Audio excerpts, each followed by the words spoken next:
All right. Politics and movies. We're back with another banger, and we got friends. I'm Mike, and our friend today is the GS. He's here. Yeah, let's Say, bang. yeah, he's gonna bang.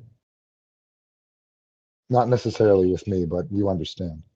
Today we are talking about Barbie, the 2023 satirical fantasy comedy film directed by Greta Gerwig from a screenplay she wrote with her husband Noah Baumbach.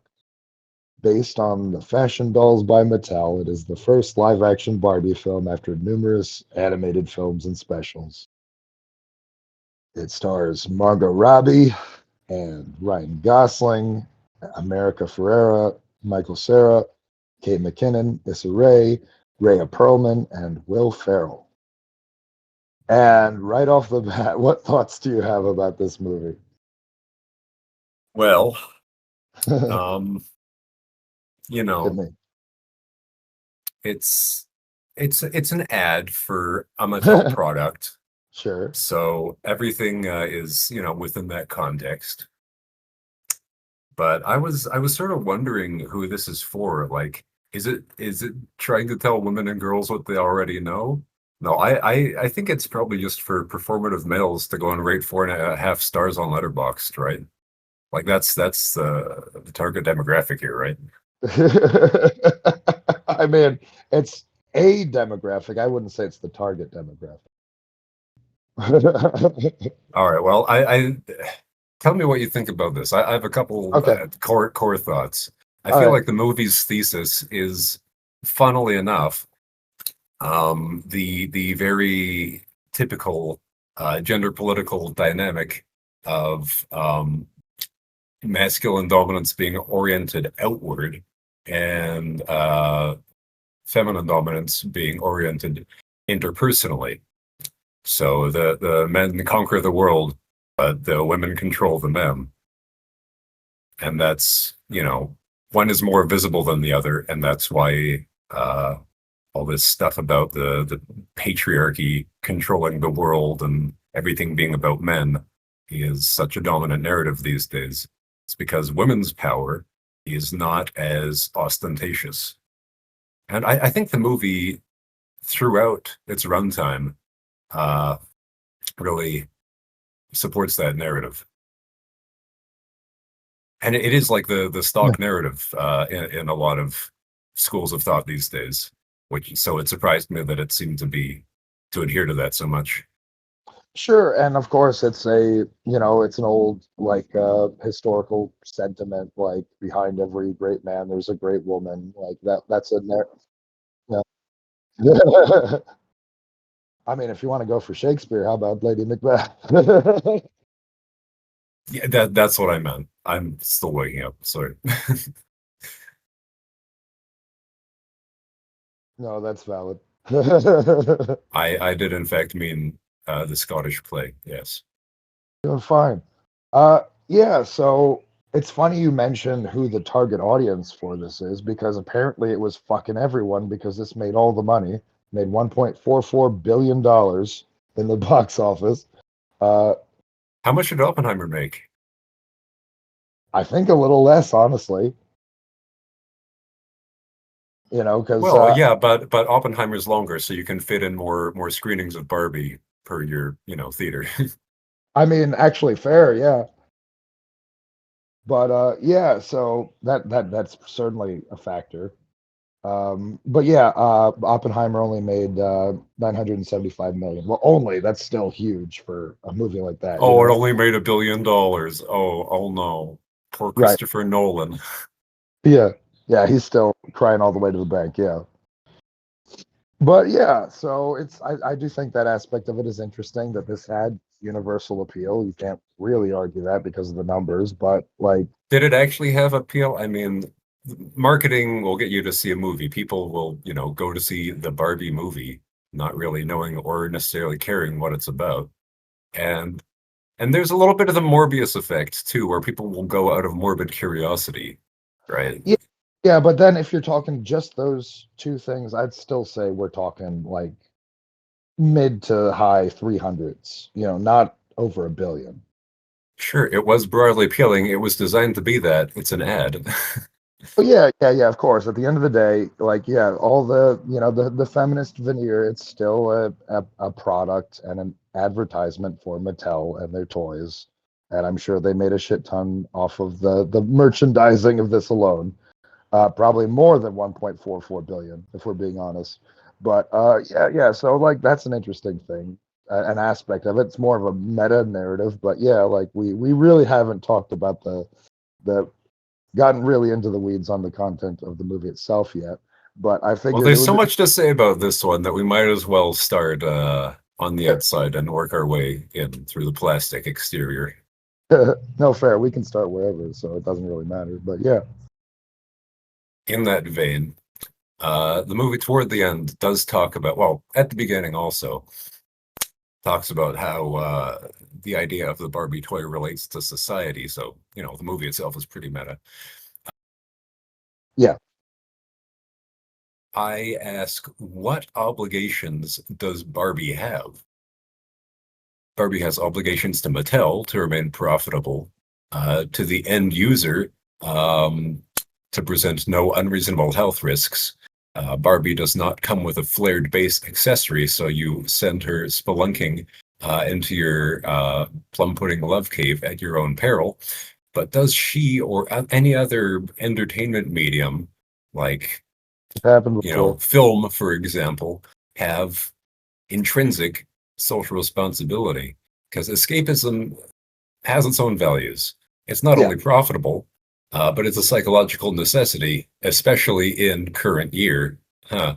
And the existence of a thing for pure entertainment, adoration, titillation, or some other agreeable stimulation is certainly permissible. We have ice cream, we have video games, we have classical art, we have, you know, things that amuse our baser qualities. But it's also true that, a highly visible platform like this can be used to affect.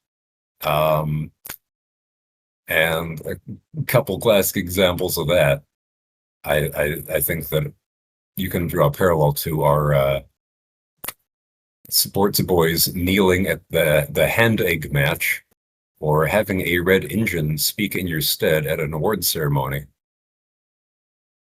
So you is could. is it appropriate or necessary for Barbie to, be used as a platform for that? Or is it okay for it to just be pure escapism and Okay. fantasy? Well, that's an interesting question, and I think the movie itself answers. So I think that's perfect.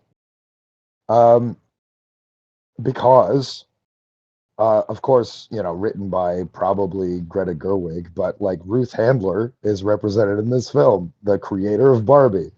And she says she created Barbie for her daughter, to be like an idealized version of her daughter, and like as a extension of herself. So like I think it's totally fine to infuse that with feminist values and use it for loftier and because it comes from a place of purity like that, because it comes from a place of good intentions. It's not just like He-Man. They threw it on a shelf because they thought it would like a half-naked man would sell, and turned into a franchise where everyone loves Skeletor instead because he's the cool one.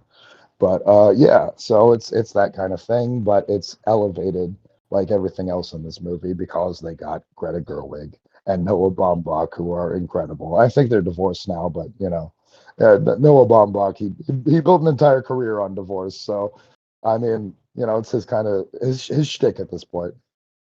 Well, as long as you find the shtick. Yeah, I think in saying that there is purity in it being an idealized version of her daughter and an extension of herself, you're falling for the marketing, because I'm not aware of any, intrinsic proof of that. It's a line that someone in marketing came up with. probably.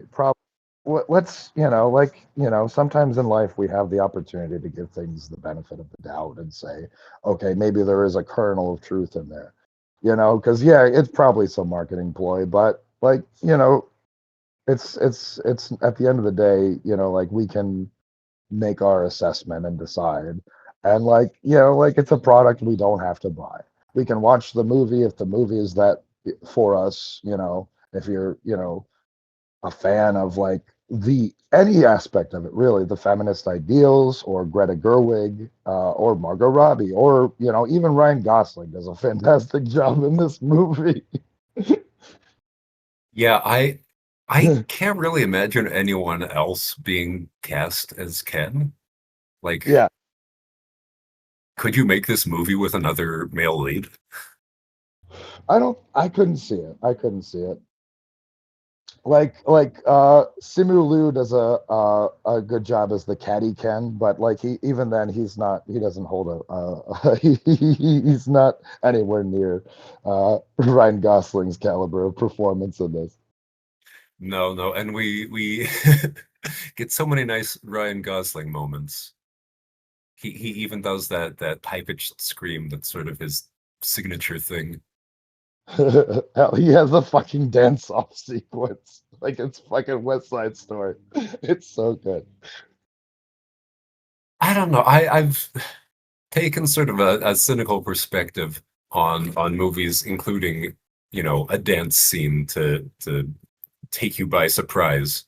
Because the first time I saw that and was impressed by it was actually in a TV show. I won't say which one because I'll ruin my street cred.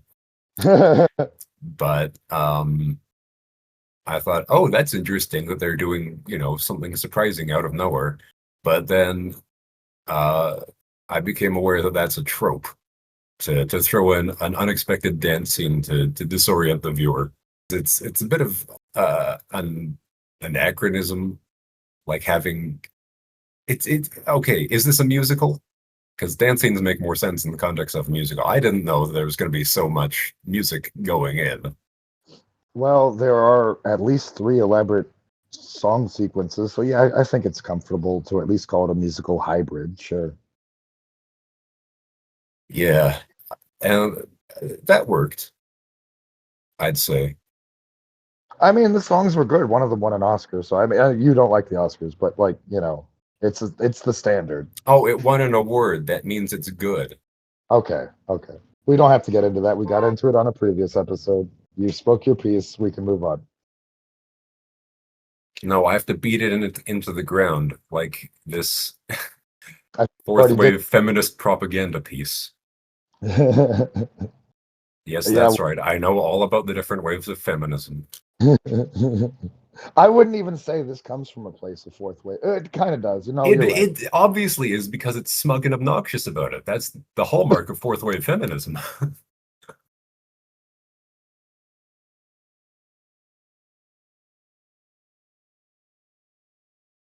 But what do I know about it? You're a man Well, with no power. Menstruate for me. Mansplain to me. Oh, wait, no. I've asked you to explain it, so that's not mansplaining anymore. Fuck this movie. fair enough. Like, so many annoying little things like that. Just, it did get a little bit under my skin. I went in with an open mind, Well, but maybe just all I, these little throwaway lines, like microaggressions, needling me. that's kind of the idea. Like it's supposed to be uncomfortable to an extent, like for men and women, I think. Like, Uncomfortable. It was annoying. It's smug, and I detest smugness, no matter who you are. yeah. Anyway, You're I not guess we wrong. You're just an asshole. should What's that quote from?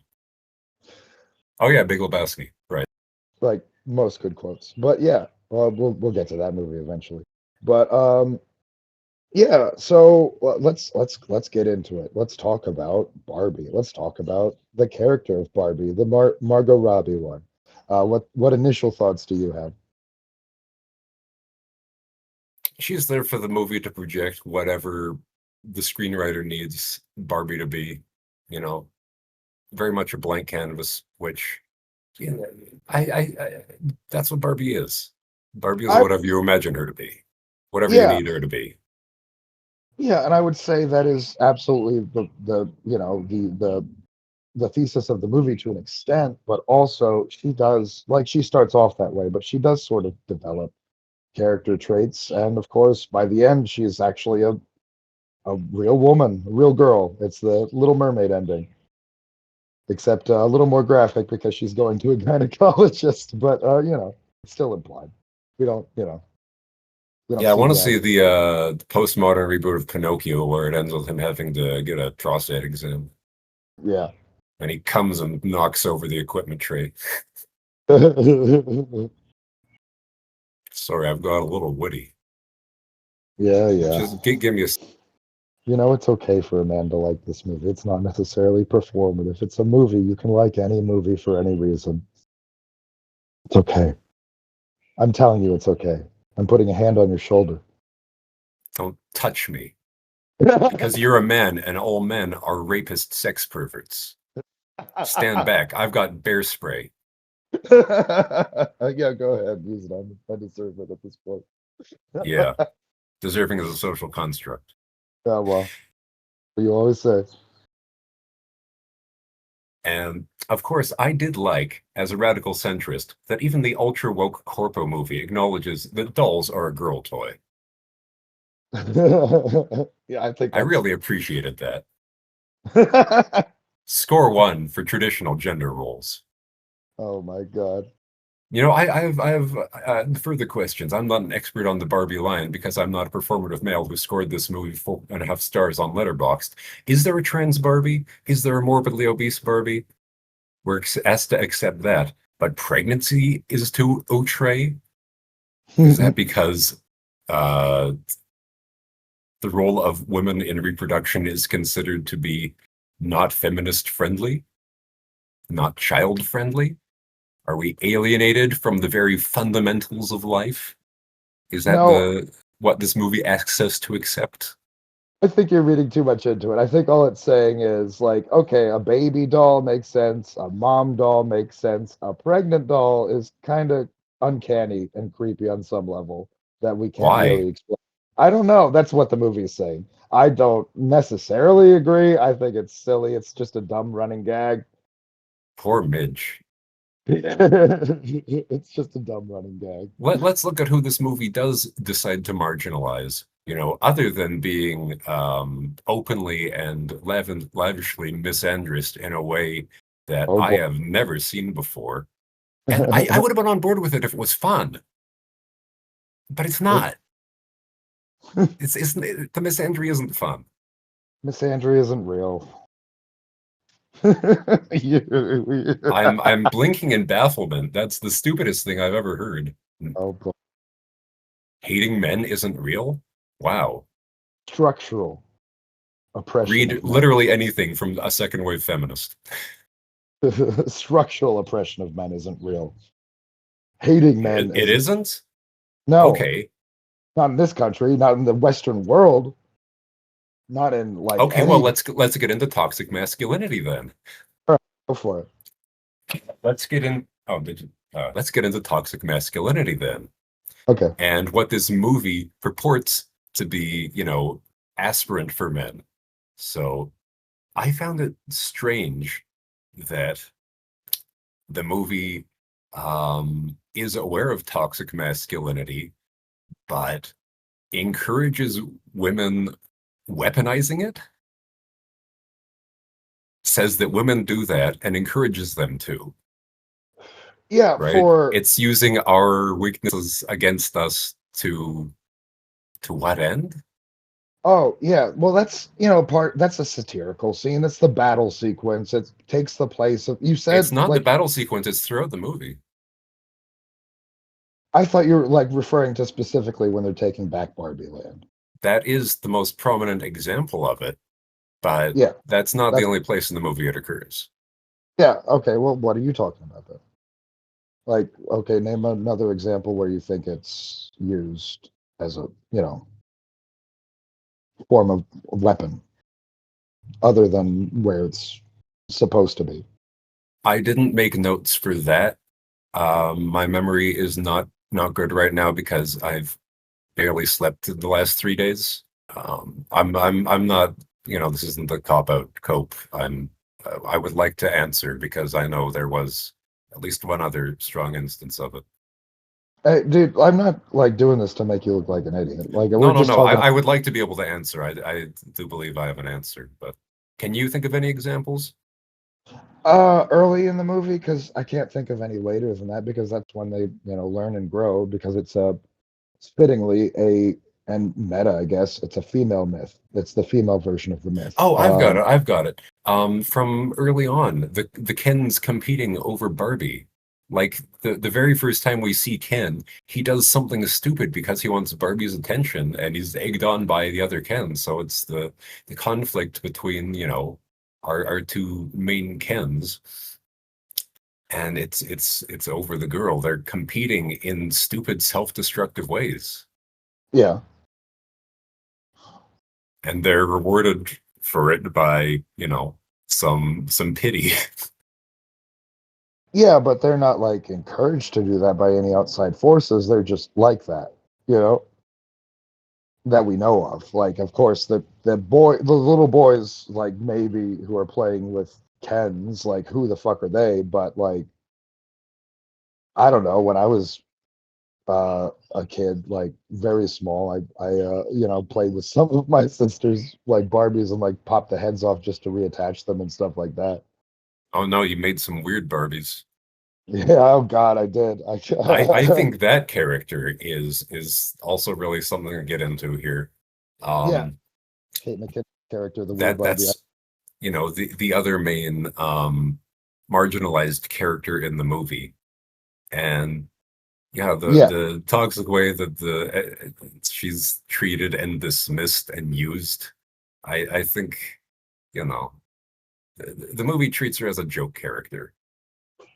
yeah, to an She's a extent. punching bag. She's everyone's punching bag in the movie. And Well, yet that's she's the only one who has, grown from her trauma and can guide others, yeah, you know. exactly.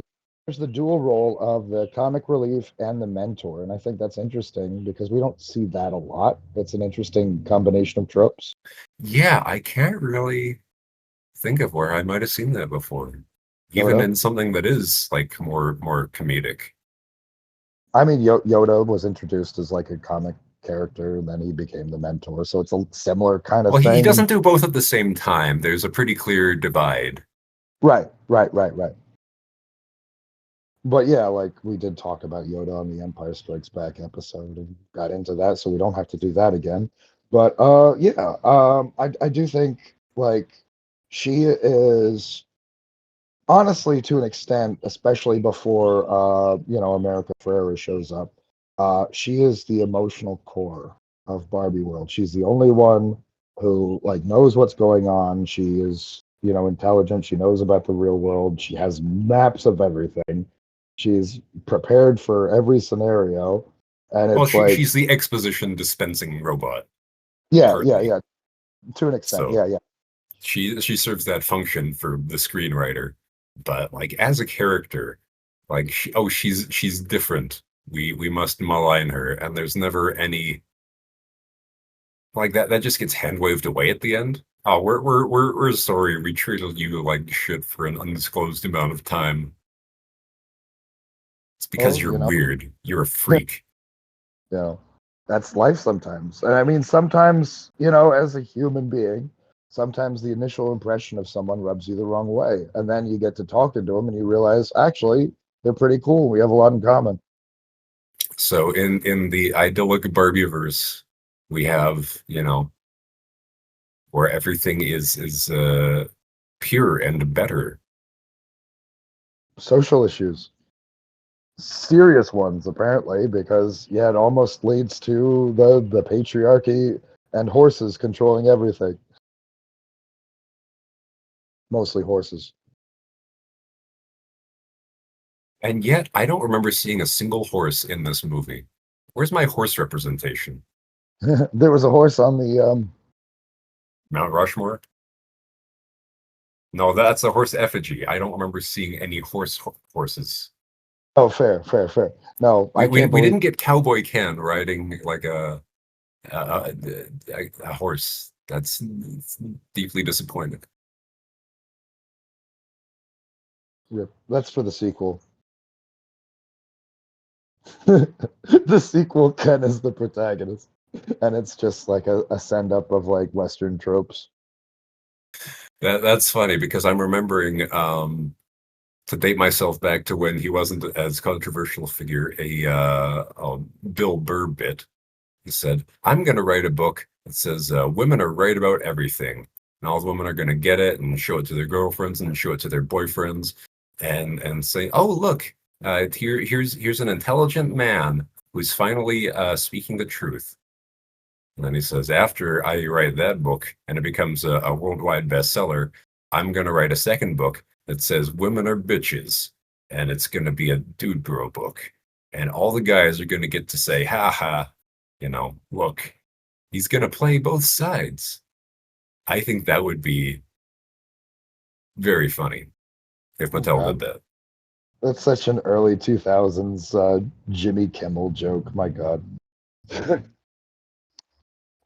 And I say that in the most derisive way possible. But like, I don't know, like the whole thing with Bill Burr is, taking going to the fucking comedy tour in Saudi Arabia, taking their Yeah, money. that's why he's a controversial figure now. But I just figured he's also not funny anymore, so fuck him.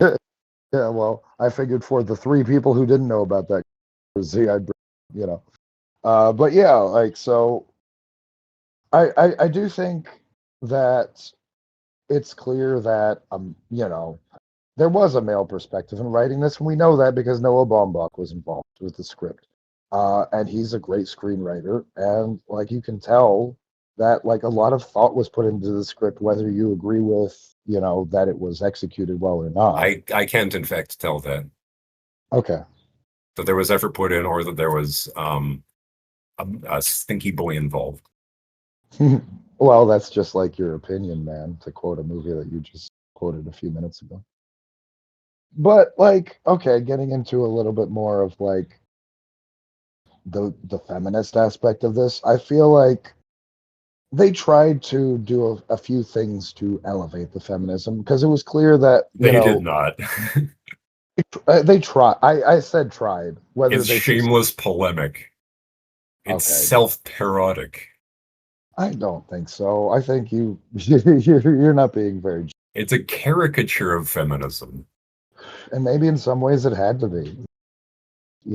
Like you said, for broad market appeal, it has to be dumbed down to get that 1.44 billion. But I think it worked. To get a podcast featuring two trees to talk about it. I actually cracked up at that line. It's just so stupid. I loved it. I love stupid shit. I loved Alan. Alan is just a pure ally. He doesn't have any. What does Alan want? I was a bit confused about the character. He's there to be comic relief, but they try to suggest that he's, more than that. But I didn't really get a handle on his deal. Yeah, well, that's the thing. He's the comic relief. He's the gay best friend. He wasn't really Ken's buddy, which I saw in the credits was what the Alan doll was marketed to be. Yeah. But the character of Alan in this movie, for non-Barbie enthusiasts, he's the gay-coded best friend, right? But what does he want? So, okay, that's the thing. He's a pure, like I'm trying to say, he's a pure ally to the. No, he's not. He wants to escape the Barbieverse. Yeah. I'm never going to get out of here. What does he want? What makes him tick? He's Barbie's friend, sure. They get along okay because he has no, Yeah. They're platonic associates. Yeah, and he has no sex drive. Yeah. He's just like we could call. I don't even know if gay is the right word. Maybe sexual. He doesn't have any sexual desires that we can tell. I would say the character seems more asexual than anything, but he is like the gay best friend trope coded. Sure. Yeah. I get what you're getting at. Yeah, that makes sense. That's fair. He is absolutely an extent of that, and he leads to some of the the funnier jokes in the movie. Like nobody cares if Alan gets out. All of NSYNC was Alan. Yes, even Justin Timberlake. I thought that was funny. But what does that say about society? That we can just have an entire boy band of Allens in the real world and no one gives a shit because it's just Alan. Would you classify 2000s boy bands as sexless? Absolutely not. But Am I sexual? Tell me, yeah. friends, am I sexual? Well, that's Backstreet Boys. We're talking about NSYNC. They didn't say anything Well, I about that. said 2000s boy bands, so, Yeah, yeah, yeah. But you're painting with a broad brush. Like I'd say also 98 they're the Degrees. same thing. They're all the same. I don't know. NSYNC had a gay guy, so they clearly had a slightly different vibe. Did they? That's the first time hearing about it. Lance Bass. It was a huge news when he came out in the 2000s. If you Not say that so. it doesn't matter. It was huge news here. I don't know about fucking Alberta. We try not to acknowledge that gays exist here. Yeah, well, you've said it's the Texas of Canada. God bless. Oh This is God's country. Big sky. God. Main difference is our barbecue is worse, and we don't have as many cowboy hats per capita. Other than that, pretty much the same. Fair. Fair.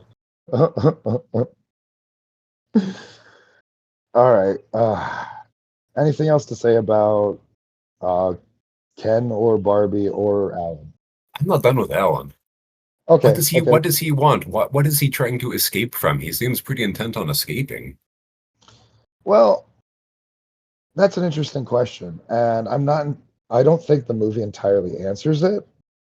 Um, it seems like, at least to an extent, he wants to get away from the Kens, which, as you said, is funny because he was marketed as Ken's buddy. But like, he doesn't have anything in common with Ken. He doesn't like any of the Kens, as far as we can tell. And like, I think the impetus for him, like, saying that he wants to get out is when the Kens try to take over because he thinks that's it. He thinks the Kens are now in charge. You know, it's the Kendom now. So I've got to get to the real world and join a boy band. Get the fuck out of here. That's the vibe I got. He doesn't need to join a boy band. He can join a cartoon post-punk band. He can do whatever the fuck he wants. Apparently. Well, the joke was Scott Pilgrim. No, that's fair. I didn't pick up on it. That surprises me. No. Scott Pilgrim is dating a teenager? Aren't we all? Yeah. Spiritually. Great. Yeah. I Tried. don't know that this corporate expression of free speech has too much to say about the characters themselves. The characters are just supposed to represent, themes and dynamics. Well, they do, but they also are, Because Barbie isn't the character. Ken isn't the character, right? yeah.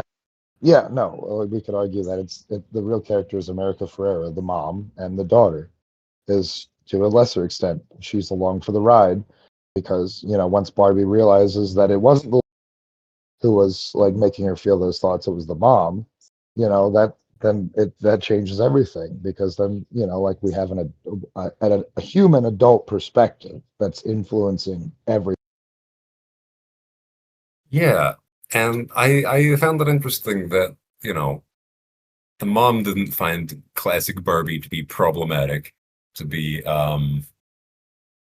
okay, for one, if you make a child character, say stuff, I'm not going to take it seriously because children are idiots. But at school, she's critiquing Barbie's sexualized capitalism, whatever that means, and Yeah, unrealistic beauty standards. Oh, sure. because someone being pretty means that you have to be pretty. Like that's something that I don't know who came up with that idea that Barbie represents a beauty standard. I don't know, but it is a common criticism. It's a, that's not even a first, that's not even, first, that's not even a fourth wave, criticism. That's like, going way back to second wave. But Yeah, like, yeah. but anyway, yeah, or not second wave, but third wave, fuck, the 70s, the 70s, the 70s, full Bush. But yeah, so my point is that it's not fully presented as like, I would say it's not presented like in a full on critical way. It's sort of like taking a jab at that concept. It's not saying like, okay, this is true. It's saying, yeah, this is something a child would think and something. Yeah, because little girls do Are because you their calling brains third are, wave feminists children? no, I'm saying we're Very talking. cool. Very cool. Very Oh, brave. I'm glad you said it so I didn't have to. oh boy, we're talking about the girls in the cafeteria who are children. Yeah, and you said that they were third wave feminist I didn't notions. know. Well, I said it started off that way. That's not what we're at here. Oh, but These then they this, grew up. these children are not third wave feminists. They weren't alive when the movement happened. You don't have to be alive to, all of the waves are still, alive and kicking in various hearts across the world because they all have Okay, different, mentalities and conceptual frameworks. great. We can talk in abstractions, or you can let me finish my point. No, I'm not interested in that. Fair enough. All right. What else do you have to say then? Children love declaring things they dislike to be fascistic. It happened to William F. Buckley Jr. It can happen to you. Oh my God. One of these might have deserved it more than the other. Take that back, girl. I'll sock you in the kisser and you'll say bastard. Did you say Kissinger? We can talk about him. He's a little. This No, one. we don't have to talk about Henry Kissinger.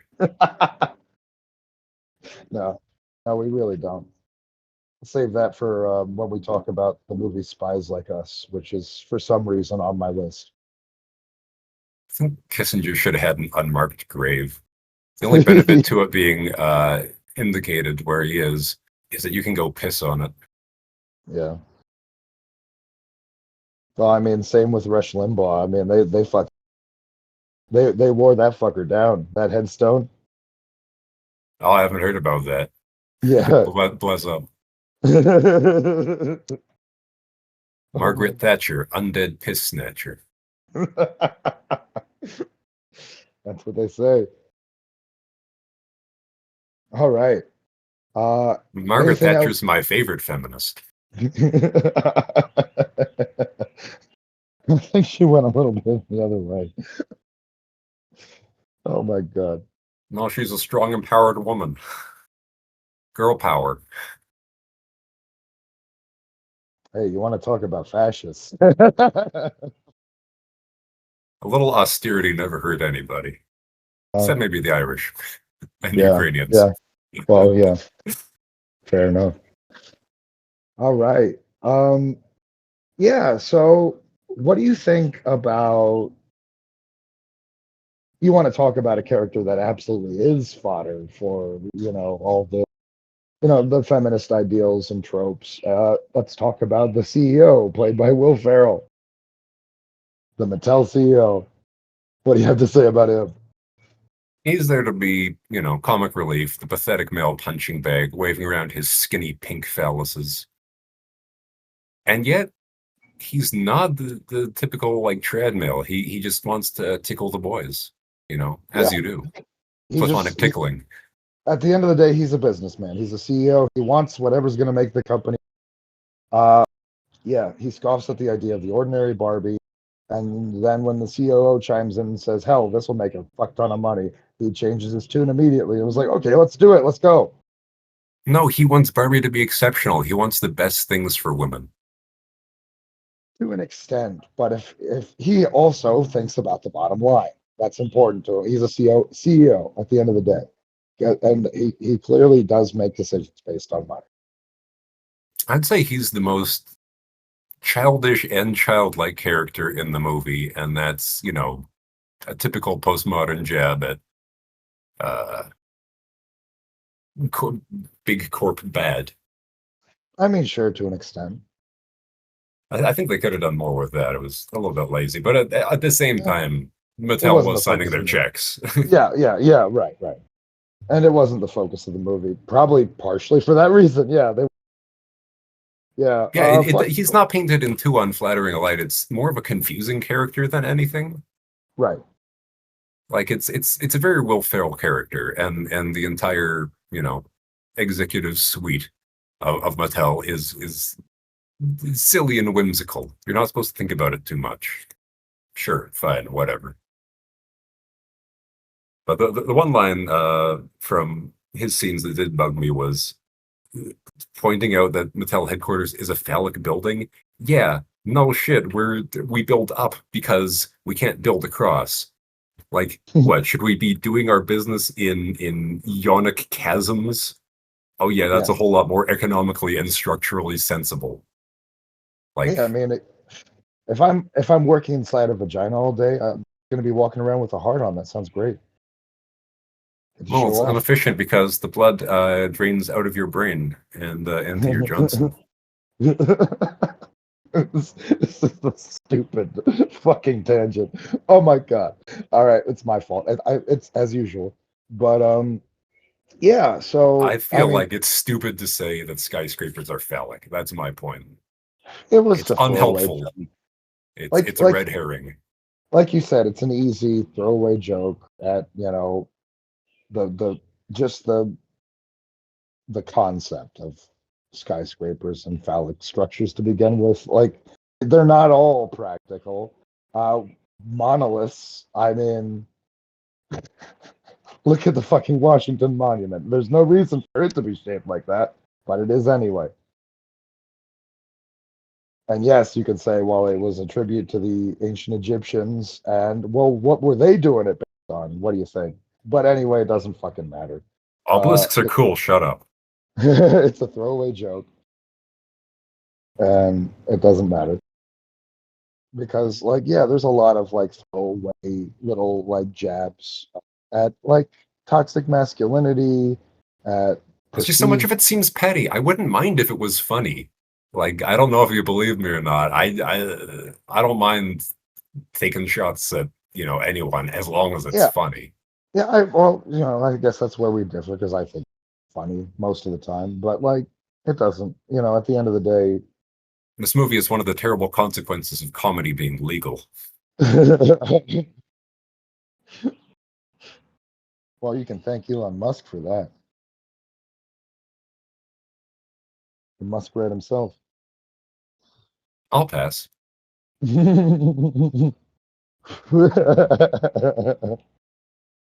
One thing I thought was a bit of a squandered opportunity is when Barbie's running around in Mattel just before she meets uh, Ruth Handler. the Oracle from the Matrix. Yeah, Um, Ruth Handler. I thought we were going to get Backrooms Barbie, honestly. well, I mean, there's a Backrooms movie coming, so just watch that. Yeah, but that's not Way back. affiliated. I thought Oh, they were yeah. going to jump on the trope wagon. No, I get what you're saying. You thought it was going to That be could have like. been funny. Noah Baumbach, I blame you. okay. Girls don't care Okay. about the back rooms.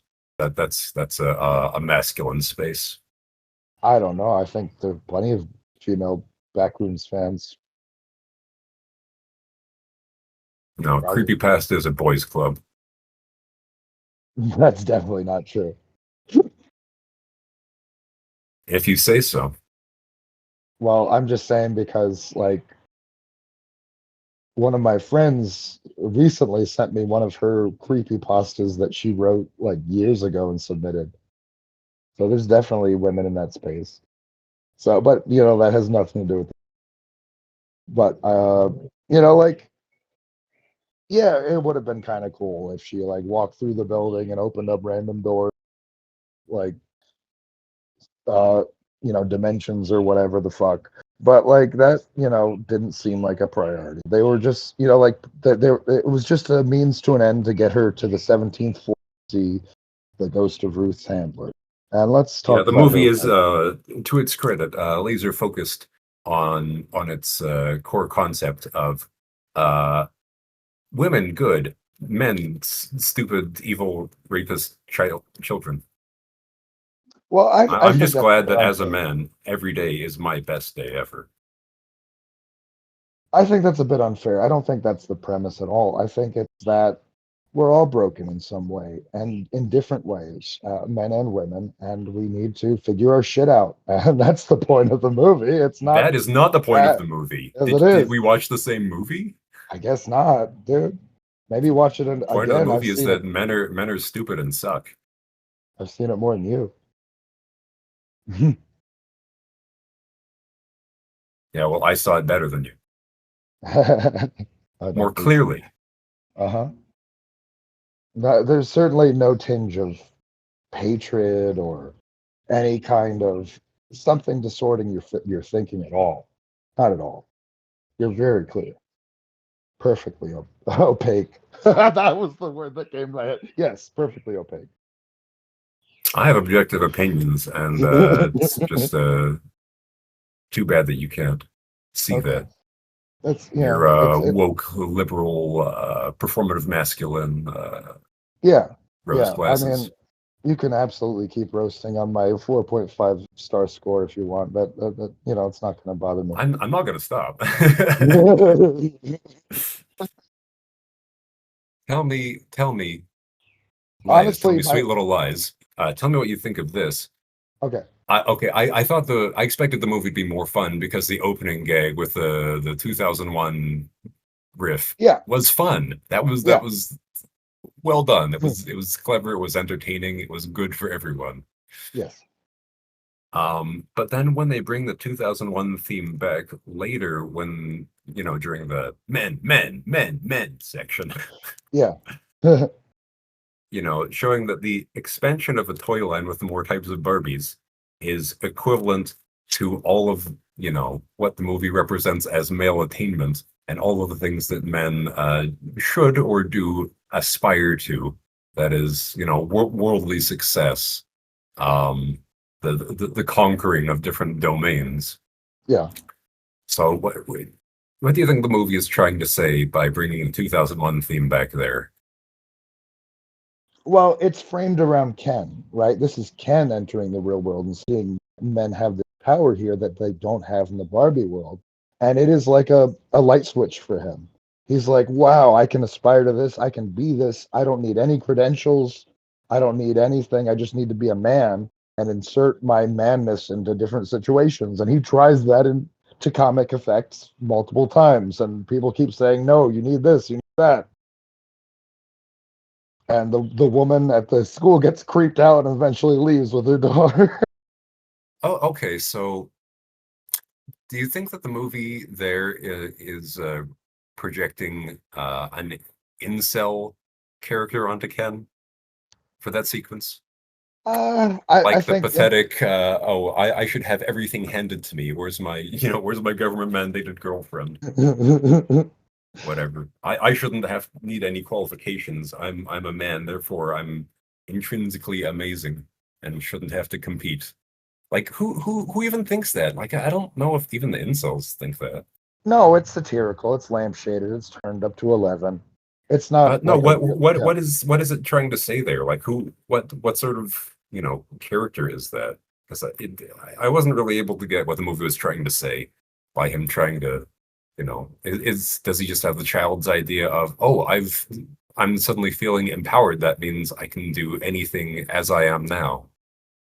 All right. Well, do you mean from the character's perspective or from a writing perspective? I mean, what the movie is trying to say with the character being, the way he is. Oh, well, yeah. Or He's he's going just. around talking to different men. He's like, "Oh, I can be a doctor. No, you don't have a doctorate. Oh, I can work in finance. No, you need, qualifications Yeah, you need a bachelor's. or something." But yeah, people Uh, keep saying no to him. that being a man on its own is not enough. So that seems like confused messaging there for one. I don't really get what the movie was trying to say there. Okay. Well, let me lay out what I think, my reading it anyway. Ken is just, like he is childlike. At this point in the movie, especially, he has a very childlike perspective. He's a little boy coming to the real world. He is Pinocchio, but If with Pinocchio wanted to fuck. yeah, but with even a bigger disadvantage because like some quaint little village or something. This is the real world. This is LA. This is the big city. And he's trying to, figure shit out. He's trying to come to terms with reality is in this world. And, like he sees all the male imagery and he's impressed by it. And he thinks, like this is for him. He thinks he can be a part of it. He thinks he can be in this world what Barbie is in Barbie land. And like that's an ideal for him. He wants power. He doesn't know what it feels good. He likes the idea of it. He likes the idea of control that he's never had. These are things that he's aspiring to and learning about for the time that just feel like a wake up call for him. And he feels like this is his place. He feels like he can be whatever he wants here. And yeah, like that's why and that's why he does all that. Where he feels like, okay, well, that means that's going to translate into immediate actual success. And then we learn that no, even though you are technically a part of the quote unquote privileged class, you still need in this modern world, certificates, honorifics, whatever, to do basically anything. And that's when we learn that is where the playing field is level because both men and women and non-binary and what have you have to have qualifications in this world. That is the great leveler. And I think that's all the movie is trying to say is that like in some places men and women are inevitably equal. It's there are like systematic things that are still, in place, but like at the end of the day, there are places where both men and women have to start at the same place. Yeah, domains where in order to access them, you need some qualification, and that being true for everyone. Yeah. Right. Right. But it that doesn't seem congruent with the messaging of the entire rest of the movie. I mean, there are little bits where it is, like where Ken assumes in the hospital that the woman he's talking to is not a doctor, just Yeah. because, well, B, because she's not a woman, and because she's not in typical scrubs. But that seemed like a lazy, cheap shot. Like, yes, it is true. I completely acknowledge that if a lot of people, walked into that setting, they might assume, uh, you know, a man to be a doctor rather than a woman. Partly Sure. that's for the also true reason that more women tend to be nurses than men, and a lot more doctors tend to be men. Uh, at least, as far as I know, there might be areas where there are Well, equal numbers or more women doctors, but male nurses are always the relative minority. yeah, I think and as far as like stigma goes, that stems from a place of women being perceived as more nurturing, and men being perceived as more analytical. So Well, also the fact that um, a lot of people just are less comfortable with a male nurse. yeah, So there's an it's account of safer to that. hire a female nurse because that's more, acceptable to all demographics. Right, Partly right. because it's normal, and partly because I would say on the whole, women do have better, nurturing instincts than men and are better at, soothing people. Partly because, I acknowledge that they also do have more experience with having to do those things because they are called on to throughout their lives in all sorts of different areas. Sure. But I didn't learn until way too late. My last relationship that I was very emotionally needy in that relationship. and caused my partner a lot of emotional labor that I wasn't all that wasn't necessarily reciprocated. Like I would ask, her about her day and stuff like that, but like, she never like trauma dumped on me like I did on her. And like, in hindsight, that's obvious, but when you're in the soup, you can't always just, say like, well, maybe I shouldn't say that. Maybe this isn't time. Maybe they're going through some stuff right now. And like, Yeah, that but that when is, someone offers you a shoulder to cry on, and you would like a shoulder to cry on, you know, yeah. uh, it Yeah, would but take a deciding to turn that down, and vice versa. If it feels like, you know, maybe your whole ass isn't in it when you offer a shoulder to cry on, then maybe someone's gonna say, "No, I don't need to burden you with that. I'll keep going." And that's I think something that happens, to both to men and to women to say, yeah, I don't want to burden you with X. I'll just, right, keep that to myself. right.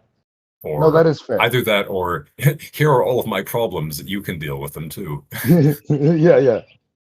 Yeah, no, you're right. You're right. Like there is an aspect of that. But I mean, do you have any other like points about the movie before we wrap up though? Because I think that's all I got. I sure do.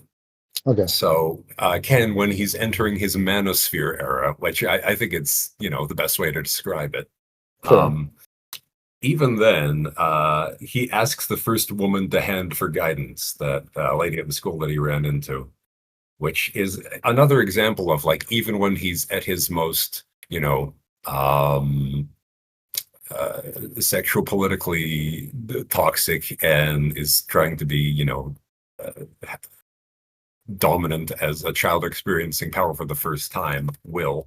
Um, he still relies on, women around him in a way that he's maybe not even conscious of. I thought that was one clever thing in the movie where you know Oh, what scene I'm absolutely. talking about? Yeah, yeah, yeah. I do because yeah, that is interesting because up to that point he's only relied on for everything, and And he's you still know the reliant, even though he's trying to be, confident, macho, empowered. right, right, and that is an interesting aspect that he doesn't see that he still has these inherent biases that he's going to a woman instead of a man.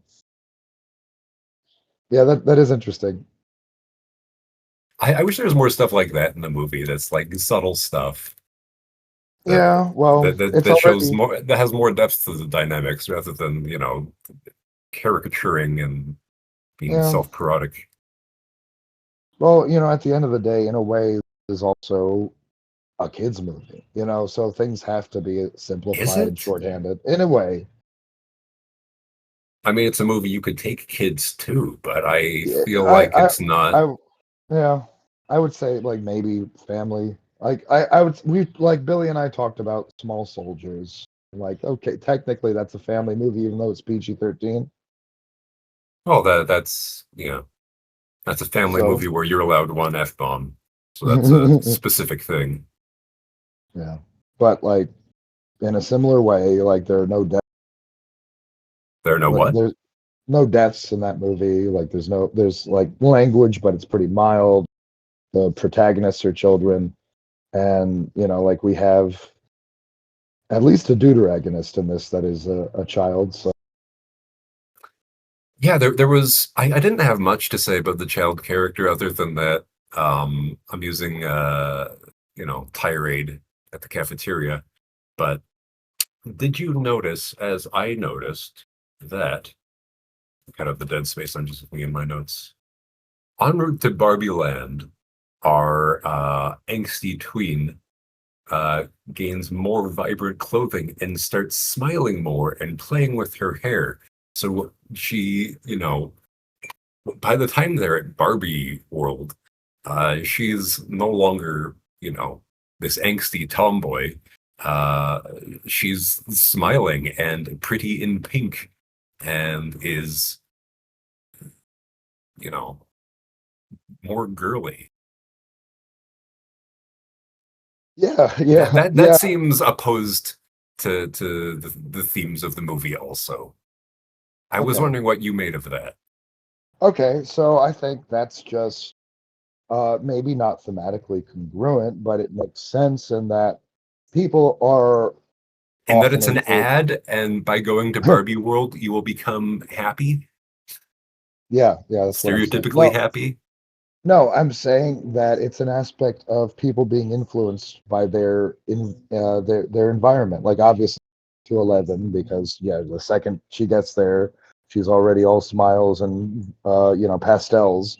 But like, yeah, like even when you go on vacation, like say when I went to like Florence, Italy, when I like stepped out of the airplane, I immediately felt like this was a completely alien culture that I'd never been experienced, that I'd never experienced before, and it just like I can totally get the Oh, idea he's of been like to Europe. He's so cultured. I'm using it as an analogy, but like yeah, so like this is that turned up to 11. The second she gets there, everything is different, everything changes. The real world is gone, real problems, death, all those fears are gone, and it's just happy pastels and, partying all the time. And like it's the That'd opposite make more of like sense if the it, movie, suggested that no, there was a reason for her being angsty and frumpy, other than just being an angsty teen. well, Because how does going to Barbie Land like solve that? If that well, is no, something, no, in fact, to solve. dude, I'm saying it's a foil of our Barbie protagonist. Because when she's still in the Barbie world, she's being influenced by the real world, feeling those thoughts of death. But here we have real people coming into this world, and all of those problems and feelings are gone because now they're feeling what Barbie originally felt. Just the chaotic happiness all the time, and like every life is a beach and everything's great, sunshine and Well, rainbows. it's not. By the time they get there, it's already, boys club. Right. Yeah. But what I mean, the idea. It would make more sense to me if maybe in one version of the script, Barbie Land was just whatever your ideal fantasy is, where you do get your, full escapist experience, and that the real world is what was making her, angsty and uh, dreary. Yeah. Well, that's So not the that's movie my we got. theory. Is just that it Okay. was a holdover from a different version of the screenplay. It was all a dream. What a dream! Last time I ever do peyote. Looking through my notes, I have a couple more larger things. That's fair. So when they do get to the kingdom, um, the change in the Barbies living there is presented as brainwashing. Now, it also shows them being sort of mindlessly happy, and I don't know. I feel like there are a lot of people who would be fine in some sort of stock dynamic like that. Like, not every woman wants to win a Nobel Prize, right? Yeah. But, of course, If the you're happy serving brewskis to the boys and wearing skimpy clothes, is there anything wrong with that? maybe for the individual it's fine, but it was all of them. It was literally all of them. The idea was it was happiness without agency, right? They were just serving the men. And like, okay, if you're a woman who's a sub or whatever, and you just want to make sandwiches all day for the boys, that's great. But like the idea is even and obviously the president did not like, the president is clearly brainwashed because clearly the president, you know, we When you see say at brainwash, there's a process to brainwashing. Like, how did they do it? There's a throwaway line about, oh, it was like the Aboriginals encountering chickenpox. They had no, resistance to it. yeah, well that's interesting too. So the Right. idea of just male dominance winning in the marketplace of ideas is Yeah. Well, if the movie had something to say about, how its model of patriarchy came to be present in the real world in the first place, which is something that people don't really talk about. If it had something to say about that and like showed us the process of this supposed brainwashing and it had something to say about that, just put in a throwaway scene. Like I found it a bit structurally unfulfilling that all of a sudden it's like that and it's not really explained. Like unless it's like a sort of a horror stinger where it's like, oh, I expected it to be one thing and now it's another, and it's the thing has been twisted and it's strange and alien and dangerous and whatever. But it didn't really do that either. well, like I said, this movie uses a lot of like it uses the hand explanation of brainwashing to explain what's happening.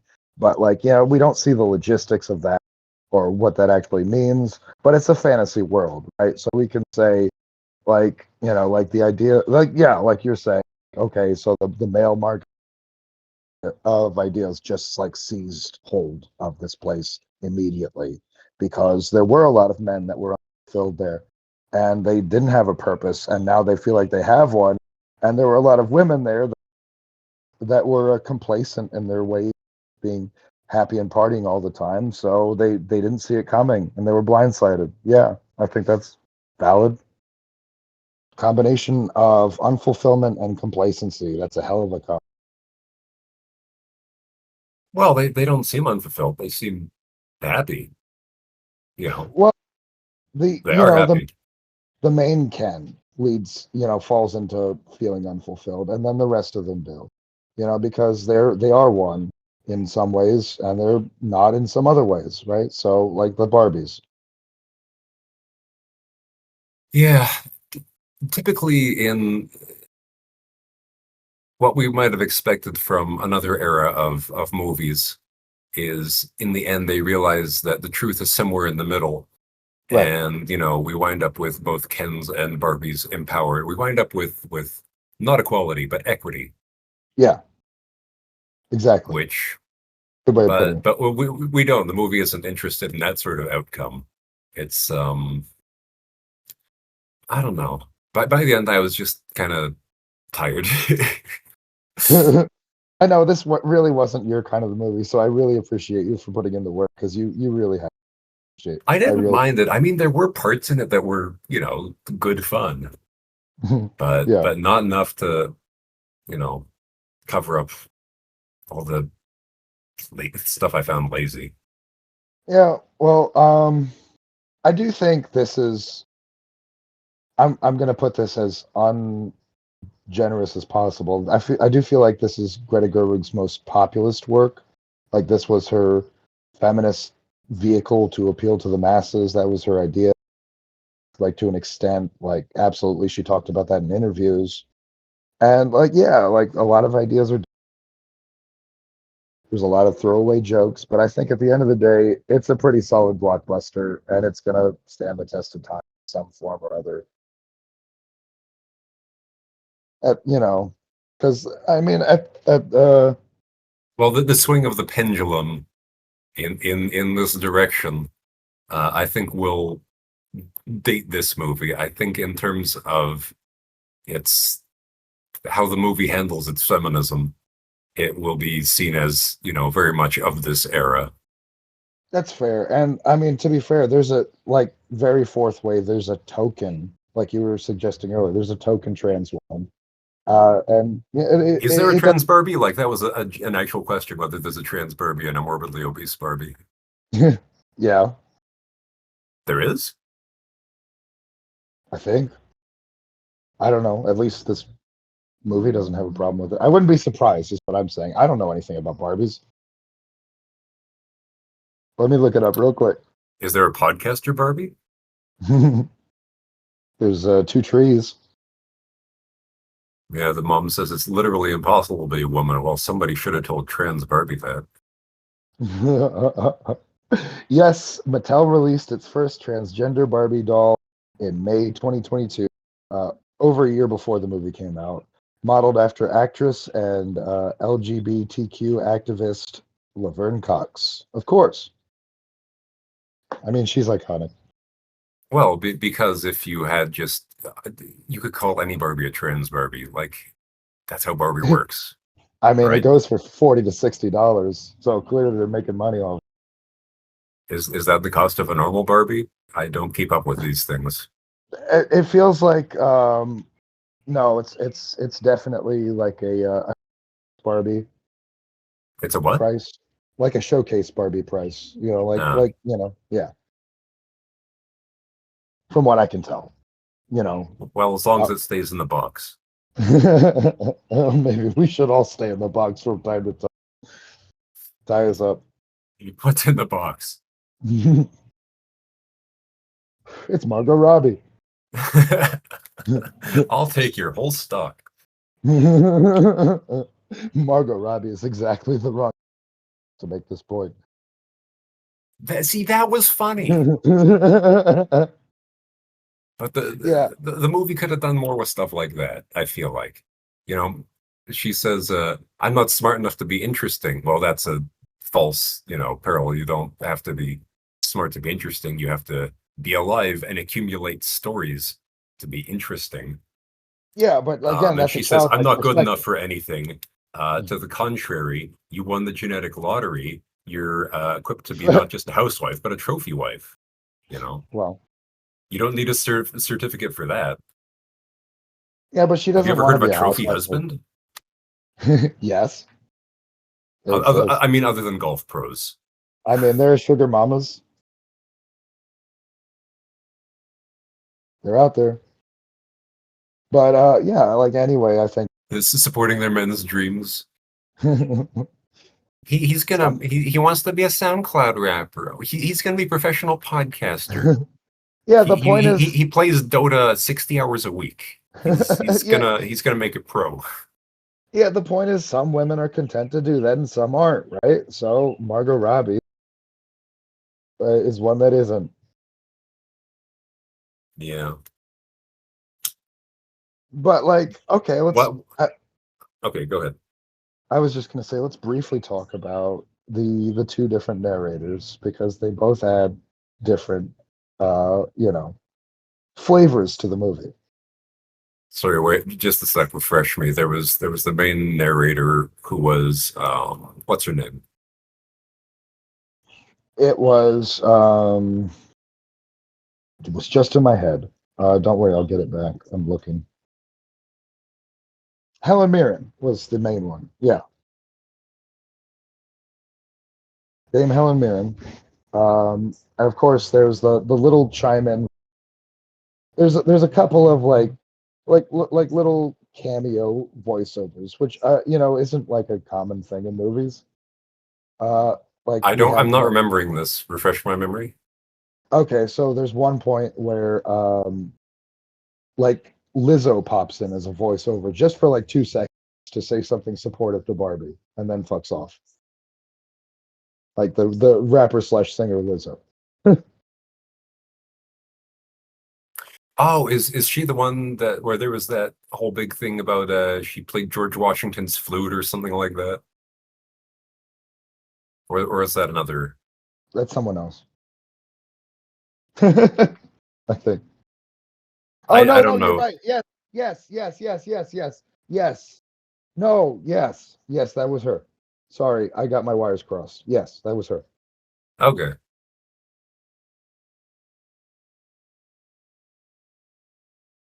Yeah, she's pretty big. She's had some a lot of hits. I think it was just like a little cameo for if you know kind of thing. I don't think it had really any significance beyond that. I think uh, narrator is a lot more significant because that's Dame Helen Mirren. She I think adds a level of authority to like Yeah, she's every very role she has. stately. Yes, yeah. So it's a very fun role for her. Like she adds like a dignified presence that you wouldn't otherwise have in this movie. If we're being honest. I kind of wish they had done more with her because, once again, very well cast, Yeah. um, great delivery, and was perfect for the opening. Which, Yes, once again, I wish that there was more stuff in the vein of that opening. that's fair. But like, yeah, Do you think part honestly, of the point of the opening was to? I mean, later the film makes fun of guys who want to talk about movies, which I guess makes us even more meta. But making the big referential sequence, the 2001, being there to draw in, the the boys, the smelly boys no, who stand Stanley Kubrick. that's funny. Then that's a funny read, but I no, I clapped. I think clapped when I recognized 2001. no. Do you? I mean, do you want to know why? I mean, I think it also did serve that function, but tell me what you're gonna That's say. no, that's fair. You can, yeah, that's a funny read. Go for it. You can believe that. I ain't gonna stop you. I Um, mean, it's also true, so I don't really, need to believe it. all right, go off. No, the function it serves in the movie is to um sort of set the scale, right? So by channeling that scene, we're setting it as an epic, right? So they're Wow, right it off the bat. technically is an epic, isn't it? Yeah. That's what it does. The main function, but yeah, it probably also does that thing you talk because there are believe it or not, there are layers.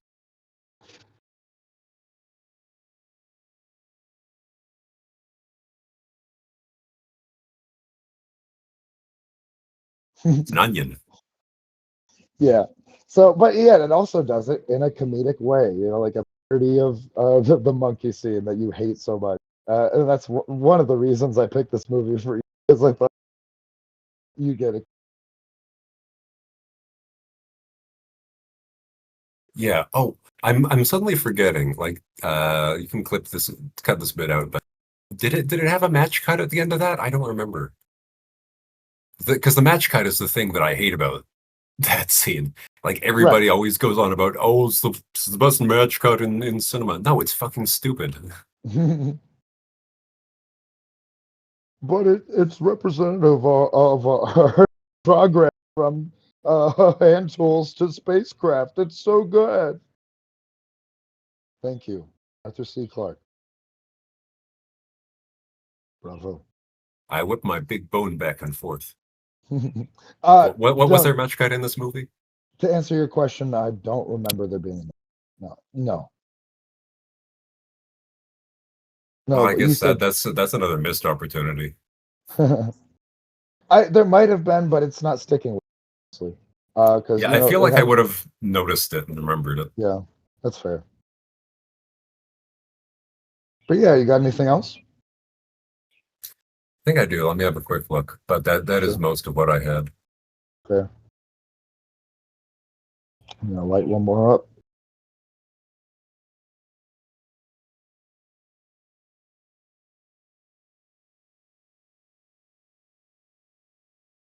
I'm trying to formulate how I want to say it. Maybe you can figure out a better way to put it. But what does the movie really say about identity? Because that's something that it touches on a lot, especially lines with lines like maybe the things you thought made you aren't really you. Like, is it as superficial as it seems? Like it features people figuring out who they are and what they are. And you could be reductive enough to say, oh well, that's the movie's major theme. That's life, and life is change. But I don't know. I don't think the movie really has anything to say about that, and that's pretty superficial. I would say, if anything, that when the movie talks about that stuff, that's when it seems more like a kids' movie in its messaging. Um, but yeah, I just don't know if it's trying to say anything about identity or if it's just referencing themes of identity without really exploring much.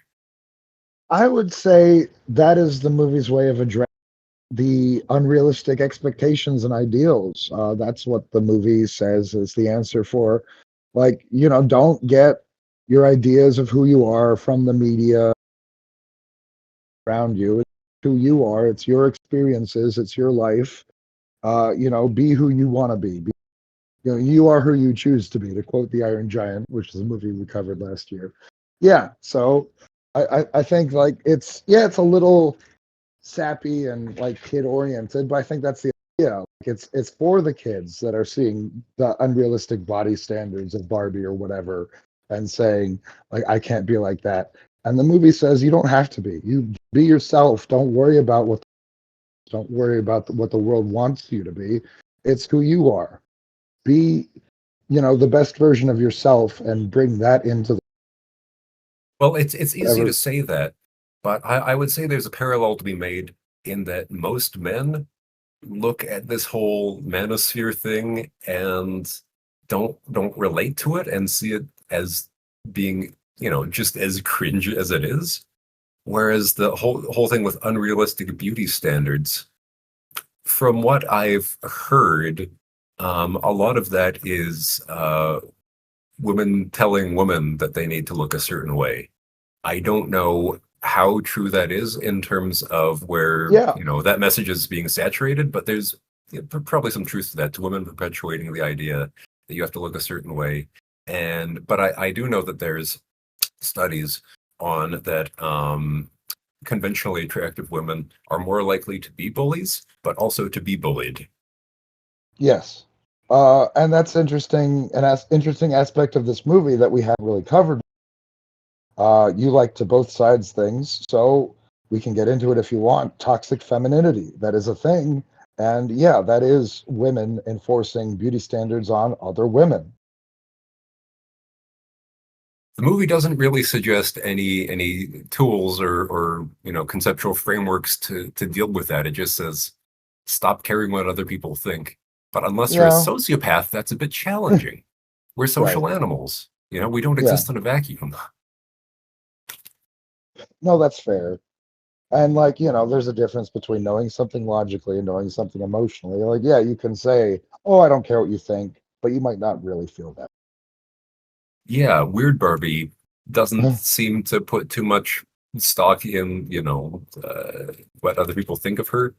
And yet, she is in their community marginalized and she knows what they think of her. And Yeah, they say it to her face, and she says they yeah, say it to her face. Yeah, and they're aware that they say it to her face. yeah. So, So yeah, that's absolutely something that is explored in this movie in a very small way because it's not the well, it's point. referenced. Is it really Yeah, explored? it's referenced. I think that's fair. It's referenced. It's not really explored.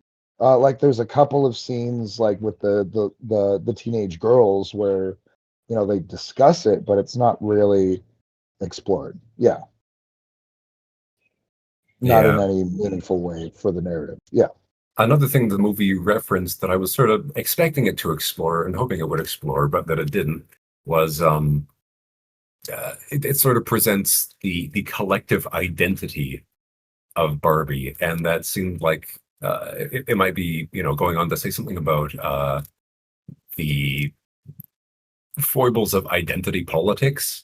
That is to say, some women have achieved great things, therefore all women can take credit for that. Like there's the author Barbie, Nobel Prize winning Barbie, President Barbie, and their accomplishments are sort of uh, stolen valor, like okay, appropriated by all of Barbie kind. sure. And there is something to say that I think if you took the attitude that human achievements are human achievements and we all should feel good about them and they can uplift us all is one thing, but to have the identity politics view of women achieved X, therefore all women can take credit for it is Well, it's as silly as if you try to be nationalistic about it and say, "Oh, my country did X, therefore I can feel good about that and take credit for it," which is Yeah, just absurd. well, the movie acknowledges that, right? Like it acknowledges that, like those are a form also of the unrealistic standards that Barbie is I'm not setting. talking about standards. I'm talking about Yeah, collective identity and yeah. No, I'm accomplishments. just saying it's also an aspect of that, and Yeah, that's also movie's answer to all of that is then to give us, America Ferrera's is ordinary. But that's the answer the movie presents. Like you don't have to be, a rocket scientist to be special. You can just be you. You can be, a work from home mom. You can be a business executive. You can be what, but just be you. That's supposed to be the message of the movie. yeah, and there is this idea of the woman who has to do it all. You have to be a mother and have a career, and Yeah, both those are full-time jobs, and you have to yeah. have a million spinning plates. But who's telling you that you need to do that? No one, and I think that's the point. Like that we have some of these unrealistic standards come from ourselves, right? We feel the need to achieve, and especially some women who feel like they are underrepresented, or feel the need to achieve despite shortcomings or setbacks, or having a at 18 or whatever, Yeah, and because that's life.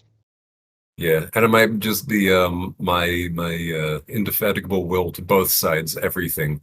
But I wish that it did show us what healthy, mature men look like, as opposed to this Okay, caricature of the manosphere. Because that's fair. we have this whole montage of this idea of what an idea of men might find aspirational, and what male empowerment looks like. But there's not even really. I mean, Alan is the closest thing we have, but Well, I mean, you um, could argue at the end of the movie that all of the Kens are in a healthier place, and that our main Ken no, they're will. not. They're not. They have been given the place that the movie says that women have in the real world. Yeah, well, like you said, they have equity. They aspire They to don't. equality. The movie it says flat out that they don't. Like, ooh, can we have a Supreme Court justice? I don't know about that. Forgetting that Ruth Bader Ginsburg was a real person. Yeah, well, we don't have to get into uh, Ruth Bader Ginsburg, but she did end up giving She's a unintentional. woman. That's the point. Yeah, well, yeah, Yeah, well, yes, she is. Yeah, if that's your entire point, okay, because that was the great. movie's point. Movies. Ken says, "Can we have a Supreme Court justice?" And Barbie says, No, "No." they just did the thing with the Cowboys in the house. They need a little cooling off period, and then maybe we'll talk about it. That's, it's a comedy at the end of the day. No, it's not. It's an ad, Yeah, well, that too. and then it's a It's a lot of things. hack political statement, and then it's a couple other things. Well, it's a good thing the right doesn't make any political statement. What Yeah, aboutism? can you What imagine? about? Oh my god! All The right. only movies the right can rally around were actually made by uh, leftists. That's fair. The Matrix. Do they latch onto the Matrix? Yes, yes. I haven't heard about that. Fucking Andrew Tate even. What does he have to say about it? Oh, just we're living in the Matrix. All the stupid pseudo Oh well, intellectual wake up bull. and take empowerment. Don't be part of Yeah, the machine. yeah, yeah. No. That's the Well, yeah. I was thinking more of Fight Club, Well, that's which is it's honestly so for darkly satirical it that is. I mean the It's movie to be fair, the movie is more subtle. than Uh, a satirical critique tends to be. yeah, like You but if you're can do look, a plain reading of it as like yeah, a dude bro action movie. yeah, yeah, but like then you're misreading the movie. But yeah, I get your I point. don't know that you are. I think it's entirely too easy to read it that way. It's like Starship Troopers. It's pretty easy. I mean, yeah, but that's not the intention, right? But what does intention matter to the extent we can talk about death of the author? That's not really a thing we can get into on this episode because it has nothing to do with it. But What yeah, was it's an Noah interesting. Baumbach's authorial intent? What things is he responsible for? I feel like, Or is he you just know, is his name just on it because oh you have to have a man attached no, I don't think it in was order that. to I get think something produced? they were married at the time. I think he was along for he's a brilliant screenwriter. Greta Gerwig probably just wanted this on her team, and he is a brilliant screenwriter. That's objective.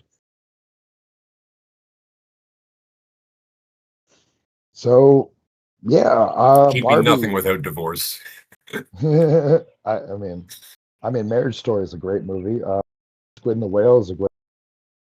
We got some good stuff out of it. The Squid and the Whale is about his parents' divorce. I think Marriage Story is about his divorce. Yeah, he really did. The motherfucker based his entire career off of divorce. Well, to be fair, a number of my favorite movies, a surprising number, are based on relationships going badly.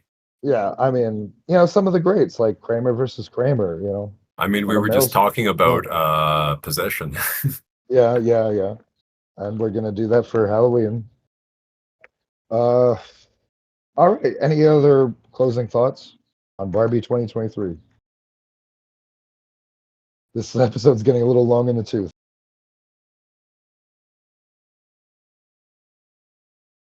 I think that might be it. Let me just have the last one. Yep.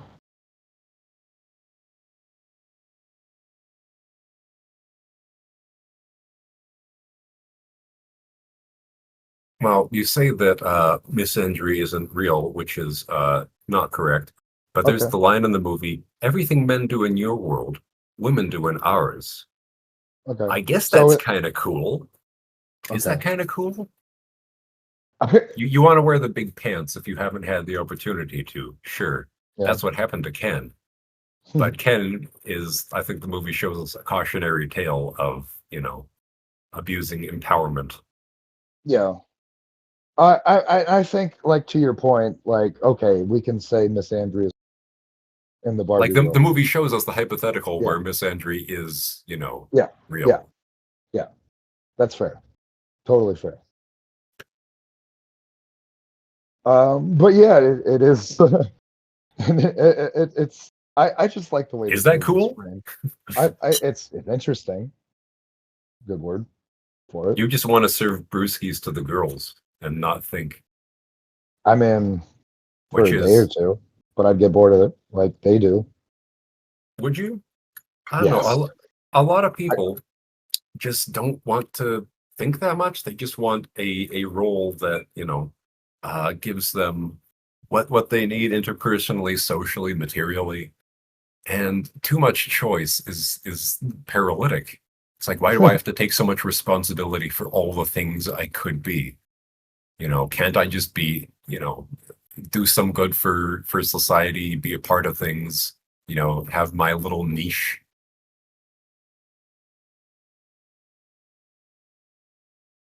It's Careful. nice to have just a default, a fallback option, isn't I it? mean, And if you need careful to do though, something else, to because have the option to do something else. yeah, but then when you What's say, wrong with "Oh, I having a can," default role to fall into, you know? And you can define yourself by opposition to it. That's easy enough. But it's like people who grow up in a family that has a family business take that for granted. They say, "Oh no, I don't want to do that. I want to go do my own thing." A lot of the time, but having the yeah, option is, I mean, yeah, and some having a people lean into, place. yeah.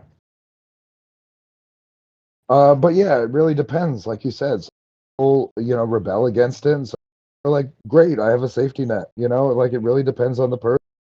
And that's part of the message of this movie. No one is a monolith. I had to bring it back. No one is a great cement phallus sticking out of the ground. But like, yeah, so it's part of the messaging of the movie.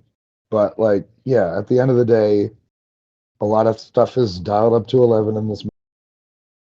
A lot of it's played for laughs. And I know you could say, well, you're just using satire defense mechanism, and I'm really not. It's just an explanation. It's just, the lens this movie operates It's an through. apologist perspective.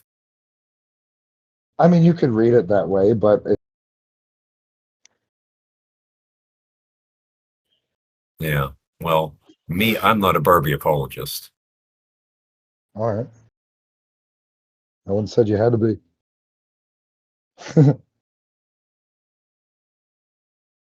All right, I hate women. Barbie. Great. How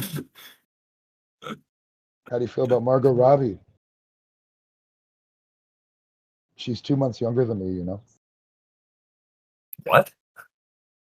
Yeah, you didn't know. Yeah, yeah. We're about to. Damn, I thought she was like closer to 40 or something. Careful, careful. No, No, she looks just great. based on how long I've been seeing her Oh, do well, stuff in fair. movies. Oh, she's been in stuff since she was a teenager. So yeah.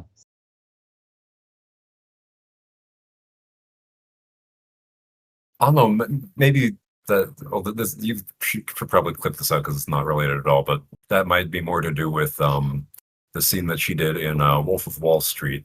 Like Ah, just the trope of that sort of scene, yeah. and based on the sort of actress who would have done that in movies in like the 80s or 90s, would tend to have been closer to late 30s. I want to say, do you think that's fair? Nah, in the '80s, especially, trend towards younger female leads. So not really, but Like if I Scorsese get made what you're Wolf of Wall saying. Street in the 80s, like he would have cast someone in her, later 30s is what I think. Maybe I don't know. It's just a Because hypothetical, but the what point we of do that know, role was to cast for the most broadly marketable feminine sort of appeal, right? sure. And in the 80s, that tended to mean more voluptuous, shall we say, I think. Well, I mean, it could have meant, just a bombshell like Michelle Pfeiffer, who would have been in her probably the same age as Robbie was. She was 23.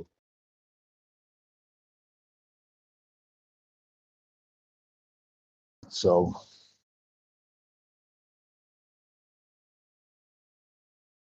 Hmm. All yeah, right, fair enough. just interesting. Well, I'm spent. Yeah, me too. God, this was a fucking meaty episode. God. Yeah, Well, at I least added another page of notes from the last thing I showed you. damn. Well, eat your heart out, Oppenheimer. God. And most of that page is was my little scripted monologue that I just read off because I knew I would be too out of it to be able to wing it. Fair. Could you tell when I was reading a scripted sequence? Not really. No. So it's good. Worked out. Yeah, I've Now, always felt it was something to my credit that's from time to time I do talk in Mike Sorkin monologues. me too. It's No, it's my thing. West Wing on the brain. Yeah. And No, because everyone always says, "Oh, people don't talk like that in real life." Well, mm, sometimes I do. Yeah. some people do. I write some of my characters like that. Well, that's different. That's writing. I mean, you can write Yeah, a yeah, character to have, yeah. elevated language, but Sure. All right, let's wrap up. This was Barbie 2023. We did Oppenheimer. Long time coming. So yeah, Barbie 2023, directed by Greta Gerwig, written by Noah Baumbach, and starring Margot Robbie and Ryan Gosling. This one. Oh, whoops. I saw Barbie and her sisters in the Great Puppy Adventure from 2015. I think I saw the wrong movie. My Oh bad. God, that's why. That explains everything. Yeah, yeah. The feminism in that one was really shit. All right, let's go. I don't know. I thought it was a bit shrill. Women shouldn't raise their. Oh God. All right. Pulling the plug. Barbie. Barbie in the can.